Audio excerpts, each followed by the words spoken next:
Hey, this is Sandy. And Randy. And we're here on AT Corner. Being an athletic trainer comes with ups and downs, and we're here to showcase them all.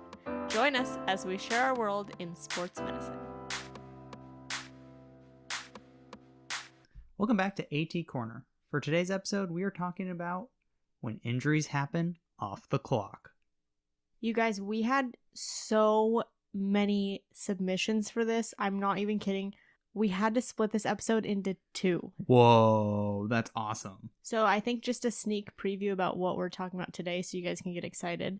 We have someone who had an injury at their wedding, at a concert, on a plane, a few at Disneyland, a few while shopping.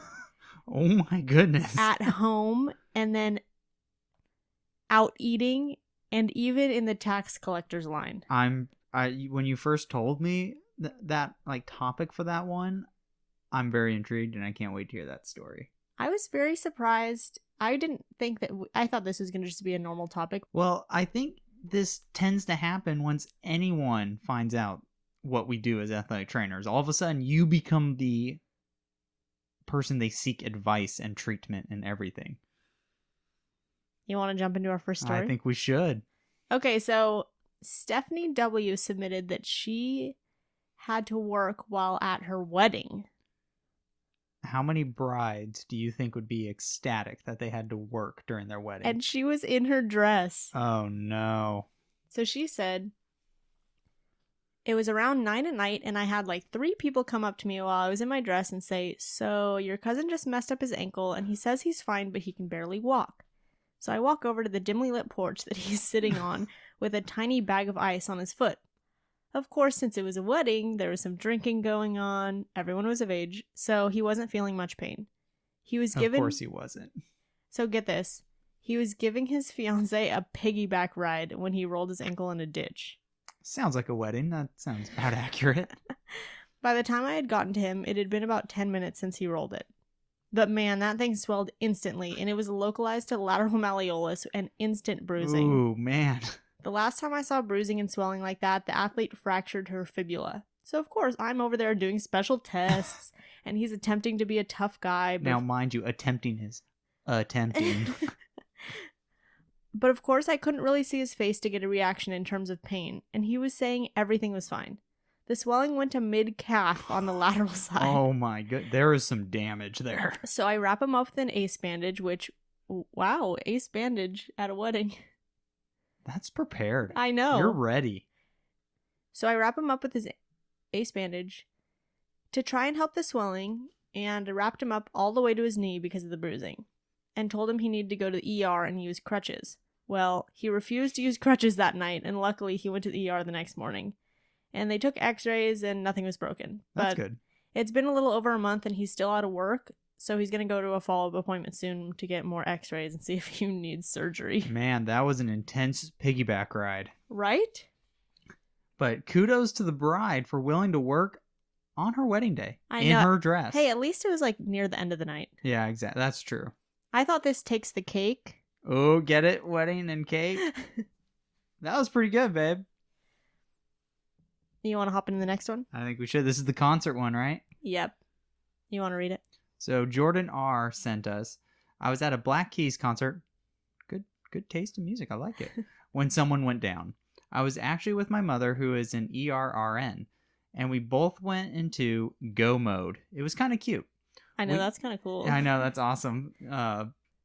Mother and daughter to work to save the day. We saw the man go down in his 40s with a bunch of guys, all with 2 beers in hand, and they all tried to catch him, but he hit the ground so hard on his head. Beers flew. Oh, that's the biggest victim here. Beers are gone. We came over and quickly identified ourselves as healthcare workers as we looked/yelled for security to call EMS. That's kind of hard during a concert. Oh, yeah. It's loud. A lot of things are going on. There are crowds. Oh, yeah. My mom started assessing vitals. I'm at C-Spine asking his friend about conditions, allergies, or medications, and he kind of came to, looked confused, and tried to get up. And we all tried to keep him down, but he rolled fast and got to his knee and passed out again. But this time, we were there to catch him. I know, good thing. Yeah, seriously. When EMS came with a stretcher, he tried to get off of it and got his legs around to the side and stood up and passed out again. Oh my gosh. This kid is passed out 3 times. I was like, okay, if EMS can't handle this guy. I know. Seriously. We think he had a petit mal seizure or undiagnosed diabetic complications, which could explain why he was so confused and combative. His friends were useless with info, unsurprisingly. I mean, they're holding 2 beers in their hands. I'm sure they're mourning the loss of the 2 beers, personally. Oh, I'm sure. Once they saw him spill, they were just disoriented and didn't know what to do. What an environment to work in. I know, that's crazy. I don't know if I would enjoy working at a concert. No, you're supposed to be there to enjoy the music. Exactly. You know, it's a super weird place to work. On a plane. I see it. I see it on the notes. You know, this is why I scrolled down so you couldn't see it. I'm ahead of the ball game. So this one's from Bill. Ooh, our good friend Bill. So Bill said he was flying at 30,000 feet on his way back from World Juniors in Canada with a USA Olympic team. We were between Newark, New Jersey, and LAX. One lady began having a medical emergency. She was 4 months pregnant. Oh, no. I tried to be incognito about it. The stewardess made a couple of announcements over the loudspeaker for medical personnel on board. I didn't hit my call button at first, but the USA coaches and athlete that were on the flight back to LA told me I should respond. Well, it is kind of awkward because, like, what if, like, other people, like, turn the light on and, like, there's actually, like, you know, a doctor there or something? It's kind of puts you in an awkward position. I could see that response. Yeah, I was thinking the same thing. There was also an RN on board. We were able to give her oxygen, high flow, and put her on cardiac monitor. I used a good old-fashioned BP cuff, stethoscope, etc. Then on the same flight, this is where it gets crazy. Oh, what? I had to attend to another passenger who was having heart palpitations 30 minutes before What landing. is happening on this flight? I had to monitor vitals in the rear galley of the plane while on approach to LAX. The guy forgot his heart medication at home in New York City, and he was going to be in LA for 2 weeks on business. Oh, that's bad. I was very lucky that we didn't have to land for the pregnant lady, which was the first medical emergency, and the second one was toward the end of the flight. The stewardesses were nice enough to give me some extra food. Ooh. I know. Perks of the job. So then I was asking him, like, I never really thought about this, but are the in-flight personnel, like, are the flight attendants, like, kind of reliant that there's someone medically trained on the flight in case something happens? Kind of. I do know, I remember reading this, that on these flights, they have a doctor on call that they can call for guidance. Oh, that's a good idea. So they determine if the flight needs to emergency land or whatever. I asked Bill if he knew, and he said, well, it's cool because they have a full EMT BLS setup. Nice. With, like, full AED, oxygen tank, fully stocked medical first aid kit, and the airline personnel are trained for stabilizing an in-flight medical emergency if there's no doctor or trained staff as passengers. Oh, that's cool. Yeah. So, good to know if you have a medical emergency on a plane, at least they have supplies. yeah. You're not stuck 30,000 feet in the air. Yeah, seriously, because they do not like to reroute planes because they're on such a tight schedule. Oh, yeah. Wasn't there a story about an AT who saved someone on a plane? Like, they did CPR? Probably. It was like a soccer team, I think. Like an AT for, Oh, like, pro. You're right. I remember hearing this. Yeah, there was an AT that saved someone on a plane because of CPR. That's so crazy. We want to do a CPR episode. Yes, that'd be very interesting. There are, like, way more people than I thought that have done CPR before. Yeah, seriously. There were some people that I didn't even know they had to do CPR before. So anyway, we'll talk about upcoming episodes at the end. I want to jump in. We have actually 2 Disneyland stories. What is happening at Disneyland? Which is so crazy because Disneyland has staff that's specifically for guests in the park. I mean, makes sense to me because I always get the impression Disneyland is like its own city. Well, it makes sense. I think safety is one of their, Yeah, absolutely. They With have that many people. They have so many people in the parks. especially like on those hot days. Oh, goodness. It gets toasty. So we have another MVP story from Nicolette. Nicolette. So she said, I was at Disneyland waiting in line to get into the theme park. Oh, so this is not even like... In the park yet. Yeah, so she's waiting in line to get into the theme park. So like at the security check prior to entering the park about 2 years ago. And all of a sudden this teenager, a couple of people ahead of me, just fainted and like fell on the ground and everything. And I honestly just considered standing there watching, not doing anything, because I was like, dang it, this is my day off. I think we all feel like that at first. So I was going to say, this is how it always starts. We're kind of like, oh, it's fine. And then I was like, okay, enough. I walked over there to check and see if he was conscious because she just fainted and possibly hit her head. Wow. Turns out she didn't have enough to eat or drink, and I got the friend and told him to call security and their public safety people. Everyone around the girl just turned and watched her, and no one even thought to help her other than the friend that was with her. At least the friend was helping. There's a total bystander effect, but I decided to be a good person. That is an MVP move by Nicolette. So this is actually like, I mean, I don't want to like jump into eating out, but when we went to dim sum. Oh, yeah. And that guy just passed out. Yeah, we were waiting in line because it was a packed day. And this dude I didn't see it.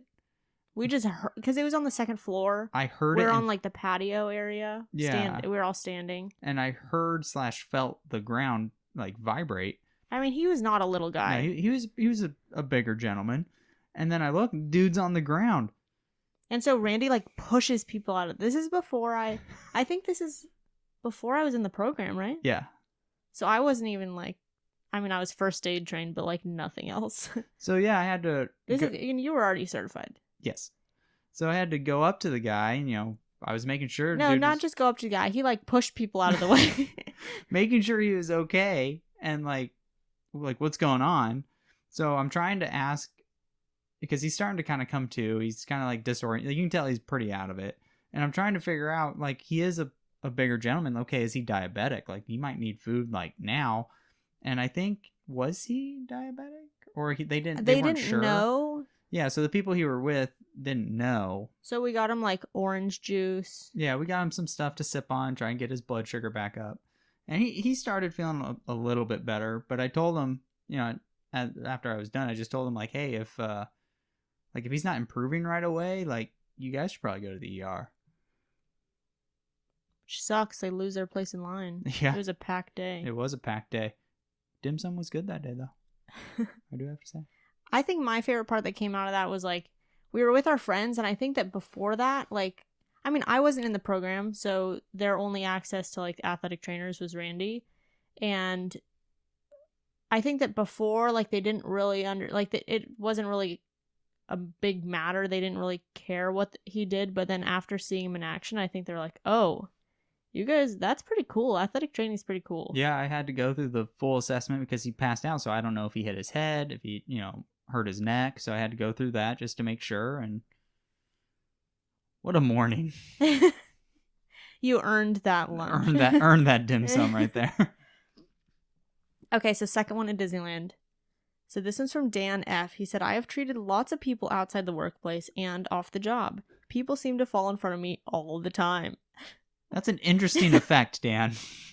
Very interesting. The girl that fell out in It's a Small World line at Disney from heat exhaustion was the most memorable. So basically what happened was Disney emergency response team was there in like 2 minutes. Nice, Disney. And they rerouted the line so no other spectators' magical experience would be interrupted. See? So efficient. Crazy efficient out there at Disney when someone falls out. I had her awake and coherent by the time they got there, though. So really the real hero here is Dan. Oh, yeah. And then Disney took the credit. That's what I'm getting out of this. Well, and that's the thing, too, is like, we are so valuable in those moments before anyone else gets there. Yeah. Especially, like, when we're talking about our patients, the people who we're normally with, and they trust us. But even, like, in the general public setting, like, some other healthcare professionals will obviously probably do the same thing, but we and emergency response team are probably the most trained to be able to provide that immediate care, especially out in the world, not Yeah. just in the hospital setting. Absolutely. We are good at making sure people stay alive until they need to go where they need to go. And feel comfortable about it. Exactly. So we actually have some while shopping. Interesting. And this one actually, I'm going to jump because what we were just talking about kind of made me think about like this second story we have from Jennifer T. She said she was walking into Target and there was a woman face down in a pool of her own blood. From Oh a my laceration. gosh. What? Which, I mean, I was like, wow, that's really scary. Yeah. She said the security guy was there, but he was just standing there waiting for EMS. Wait, how is that your response? Is just to stand there? Well, here's the thing, too, is like, I mean, the general public, this is like only things they see on TV, right? It's not like... I was going to say, it's like the beginnings of a crime show. I know.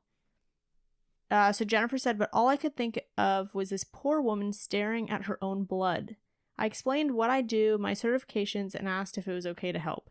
She said yes, so I asked for gloves, and see, that's important. That's right. I always wonder about that, like, oh, what if I like have to treat someone and you don't have gloves? Yeah. So I asked for gloves and paper towels to at least get her face out of it, and just staying with her at ground level and talked while waiting. I felt horribly for her since it seemed like no one knew what to do while they waited. I know, poor thing. She's probably sitting there like terrified about what's happening and no one's there to take care of her. Well, no one's even there to comfort her. Yeah. So I asked her like if she knew what happened. She said, well, it happened before I arrived, but what a scary situation to be in. So I just considered how I would feel alone on the floor like that. Oh, absolutely. ATs can add value anywhere, anytime. You just said that. Exactly why I'm jumping to the story. Yep. That was a good segue. Well, because here's the thing is like, there's so much more you can provide in that situation than just medical care. Yeah, seriously. And even like, yeah, she was able to provide at least some cleaning up. But even like, if you aren't able to provide actual like first aid or... Which I'm very surprised because I feel like the security guy should have basic first aid training. Really? I feel like they should. Considering that they're like the security, like they would be the first ones to respond if anything were to happen. So I feel like he should have first aid training. But I guess also the same thing goes, like, we do this on a day-to-day basis and we know what to, like, in a situation where you don't have resources, whereas like someone who's only first aid trained, like, yeah, you took the assessment and you did the skills, but do you really feel comfortable going up to a stranger and providing that first aid care? True. And on top of that, without resources, do you really feel comfortable? Seriously. So I think that this is so important that she was able to be there and just be able to provide that comfort beyond anything. Empathetic care. Mm-hmm. So another one while shopping. So Nicolette said... MVP! She said, the second story... this is her second story. So the second story is about a cute, innocent lady in Bloomingdale's. This little old lady who had to be in her 80s walked over to the register that I was at, and she had this cut on her arm that was bleeding, and the associate was like, oh, okay, hold on 1 second, I'll be right with you. And then when she was helping her, she was like, oh, okay, how did you cut it? But not proceeding to like get her a Band-Aid or anything, which I thought was so weird because I thought they should have had a first aid kit somewhere in that store. I feel like that would be reasonable. So then I reached into my purse and I got a large Band-Aid and cleaned it up around with the wipes I had and bandaged her up. She was so cute and appreciative. See, you know you're an AT when you travel around with some basic first aid stuff. You know what's funny is like I don't ever carry anything with me. Like I only carry my phone. But on hikes, that's when I really carry like... We do have our little hike kit. Well, that's what I'm thinking. Like when you're on a hike. Oh, by the way, we got so many hiking stories, but those are going to be in part 2 of this episode. Ooh, because we literally look forward to. We literally got so many. I feel like that has to be common. Oh yeah. And you know what's funny is I don't think we've ever seen anyone get injured on a hike. Well, knock on wood. Yeah. I mean, we are always prepared for at least a little minor thing. I'm always just making sure no critters are following us. Yeah. You scared Parker by doing that.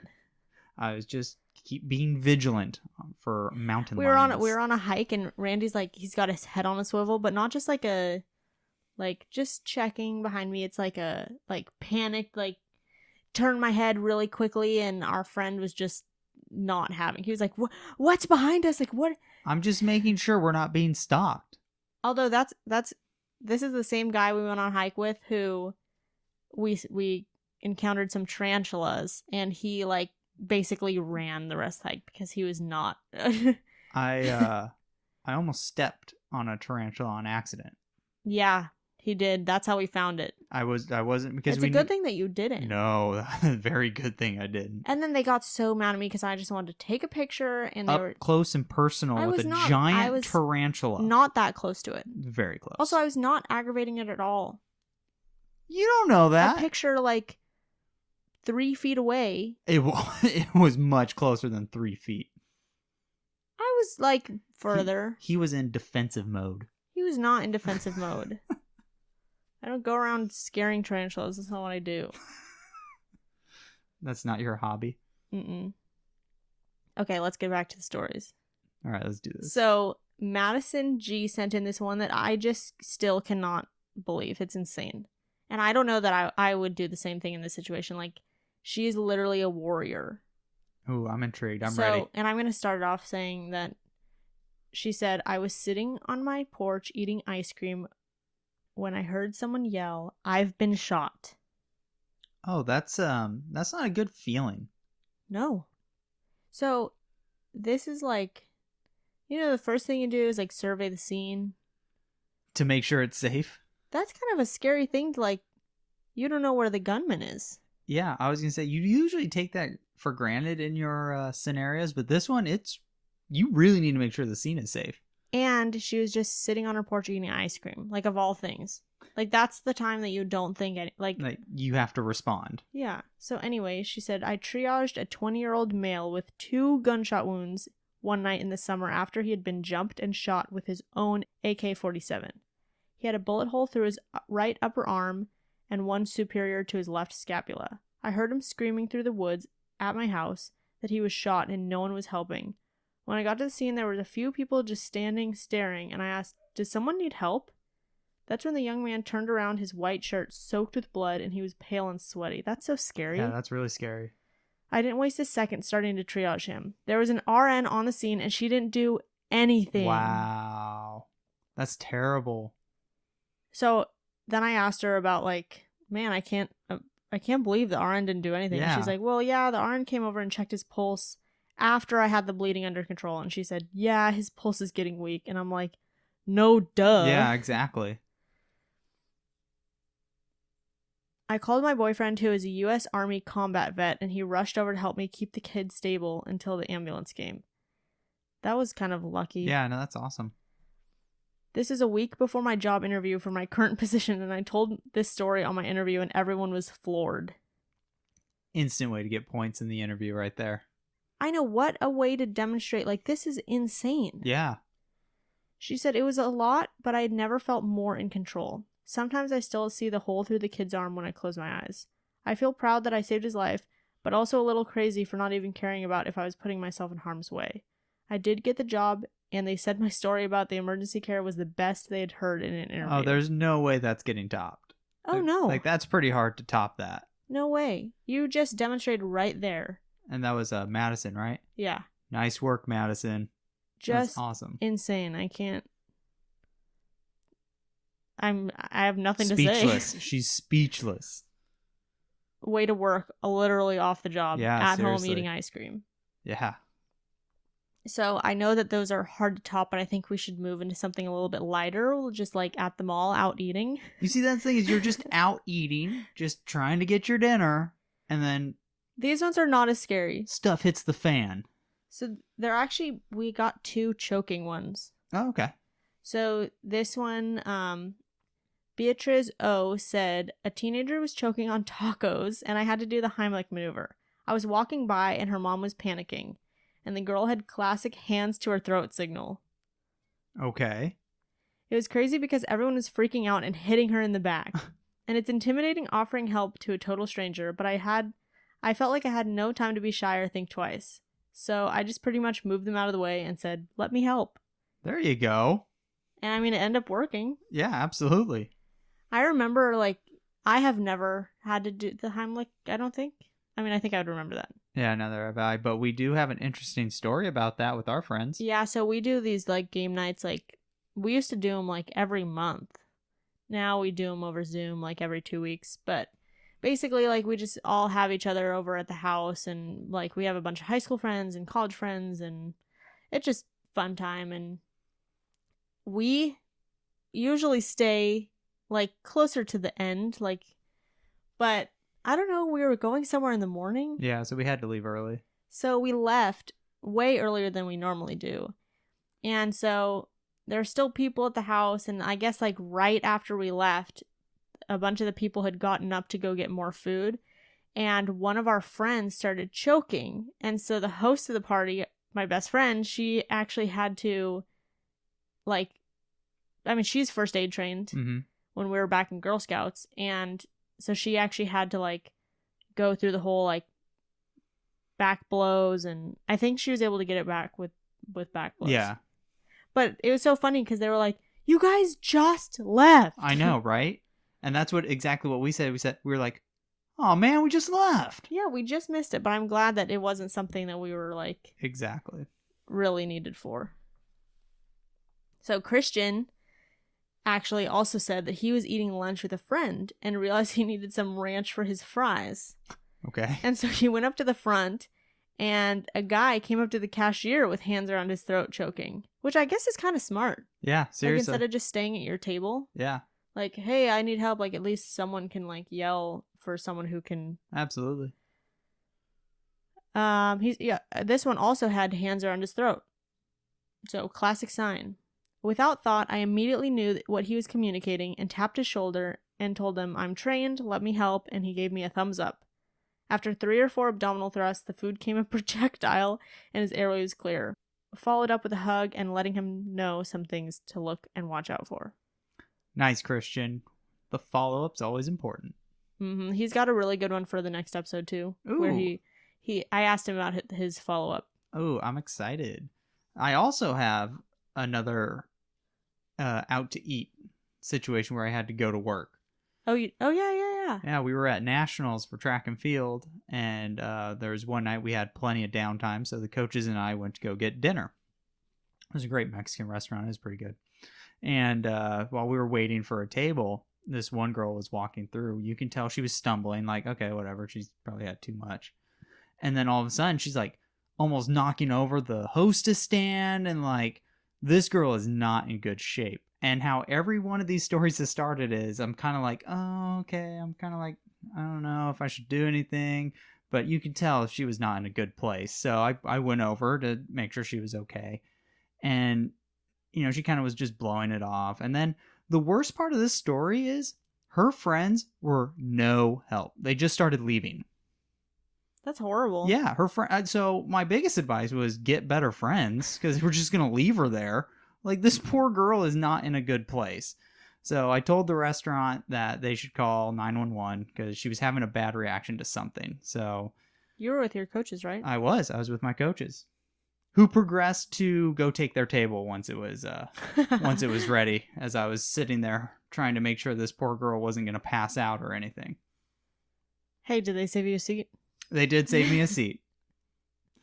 But yeah, no, it was pretty crazy. I think she definitely had a bad reaction to some kind of substance. That's crazy. So once EMS got there, I just kind of, all right, you guys got it.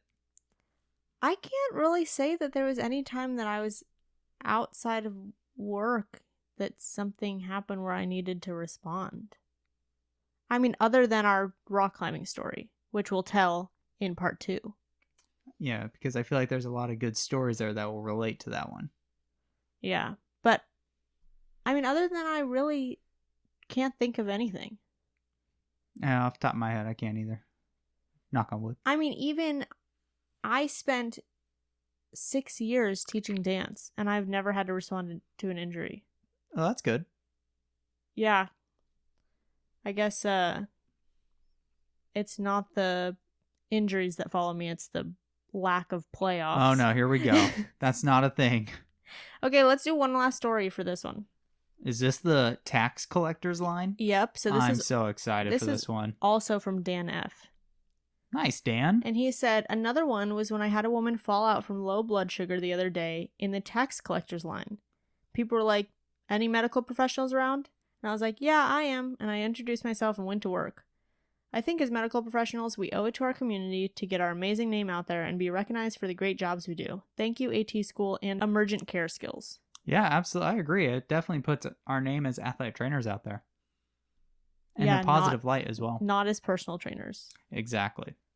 Because personal trainers can do great things, but we're not the same. Yeah, it's way different. Anyway, so that's the end of part 1 of our off-the-job stories. So if you guys are new, we actually do every other episode as education or stories. So obviously this was a story episode. So our next episode is going to be education. Yeah, and for that one, we are going to talk about a topic that I love, and that is pathological gait. So we're just going to look at some parameters that are pretty consistent with most overuse injuries and how those deviations in gait lead to those injuries. And if you guys aren't familiar with that, basically what Randy does is he's like a super reader. So he takes a ton of research articles and he synthesizes them and then he brings them in and we basically talk about them. Yeah.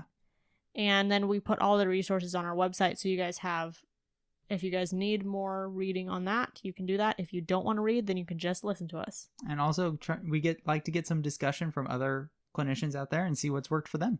Exactly. And then if you do want to join in on the conversation, we actually have a Facebook group. You can head over to facebook.com/group/atcornerpodcast to go ahead and go over and join the conversation, which lately we've been getting a lot of good conversation. Yes, we have. We've had a lot of good conversation. And I just want to point out that you guys, you don't have to comment the day of the episode because a lot of people don't listen to the episode for like a month. So like for example, we're supposed to, when we're looking at our stats, we're supposed to look like a month out. Like that's the general time it takes for people to get caught up. So these discussions are, if you go into our Facebook group, like there's a button that says episode discussions and you can go through and see all the different episode discussions that we have for every single episode, even our stories. So you guys can go ahead and comment on them and then they'll actually move to the top of the group. So then you guys, like, time is not a thing. You don't have to comment, like, the day of, the week of. If you guys are, like, a year too late, like, it's not late. Just go ahead and join the conversation. And we'll get notifications about it, so we'll try to respond. Yeah, we get excited when we see them. Yeah, so anyway, if you guys want to help us prepare for some upcoming stories, we also always post these in our Instagram stories. Hey, that's funny. Oh, yeah. I never thought of it that way. So if you want to help us prepare for some...